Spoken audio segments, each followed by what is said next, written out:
சக்திகளை விரட்டும் மூலிகை சாம்பிராணி.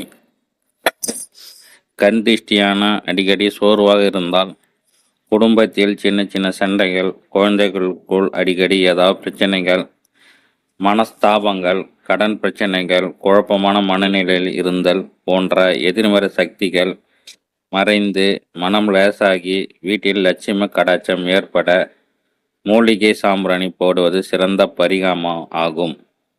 இனி இந்த மூலிகை சாம்பிராணி வீட்டில் எப்போது தயாரிப்பது என்பதை பார்க்கலாம். மகாலட்சுமி கடாட்சம் மிகுந்த மருதாணி விதைகள் 125 கிராம், திஷ்டியை போக்கும் வெண்கடுக்கு நாய்க்கடுகு தலா 125 கிராம், திஷ்டியை போக்கும் குங்குலியம் 50 கிராம், கட்டி சாம்பிராணி 125 கிராம், பச்சை கற்பூரம் 15 கிராம், ஜவ்வாது ஒரு சிறிய பாட்டில், அருகம்புல் பொடி, வில்வப்பொடி, வேப்பிலை பொடி தலா 25 கிராம்.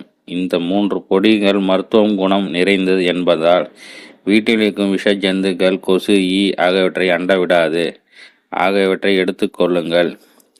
பொடி வகைகள் மற்றும் ஜவ்வாதி தவிர மற்ற அனைத்து பொருட்களும் ஒன்றன் பின் ஒன்றாக உரலிட்டு நன்கு இடித்துவிட்டு இறுதியில் பொடி வகைகளை அதனோடு சேர்த்து இடித்து ஒன்று சேர எடுத்துக்கொள்ளவும். மிக்சியில் திரிக்கக்கூடாது.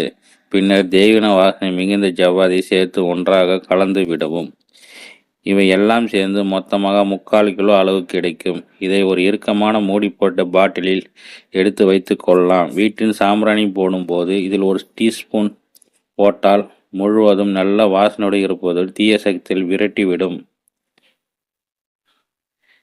இனி இந்த சாம்பிராணி போடும் முறை குறித்து காண்போம். தேங்காய் சிரட்டில் கொட்டாங்குச்சி 5 இடத்தில் வெளியில் வைத்து அல்லது விறகு அடுப்பில் இருந்தால் அதனுள் போட்டு தீயை வைத்து நன்றாக எரிது முடிந்ததும் அந்த கனல் சாம்பிராணியை தட்டில் வைத்து அந்த தட்டை ஒரு அகன்று விரிந்த சட்டியில் வைத்து கொள்ளவும்.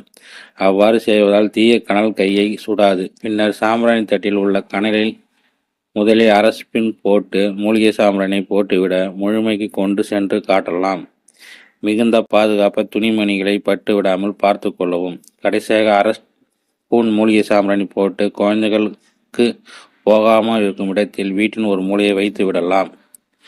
இந்த மூலிகை சாம்பிராணி தினமும் போட முடியாவிட்டாலும் செவ்வாய், வெள்ளிக்கிழமையில், அஷ்டமி, பௌர்ணமி போன்ற அம்பாளுக்கு உகந்த நாட்களில் போட்டால் வீட்டில் ஐஸ்வர்யம் பெருகும், தீய சக்திகள் பறந்துவிடும். இப்படி செய்வதனால் அடிக்கடி திஷ்டி சுற்றி போட வேண்டாம். ஞாயிறு அமாவாசை தினங்களில் திஷ்டி சுற்றி போடலாம். இப்படி மூலிகை சாம்பிராணி தூமம் போடுவதால் வீட்டில் இருக்கும் திஷ்டிகள் நீங்குவதோடு உடலில் இருக்கும் சோர்வு, பயம் போன்றவற்றை நீங்கி புத்துணர்ச்சி தினமும் இருக்கலாம்.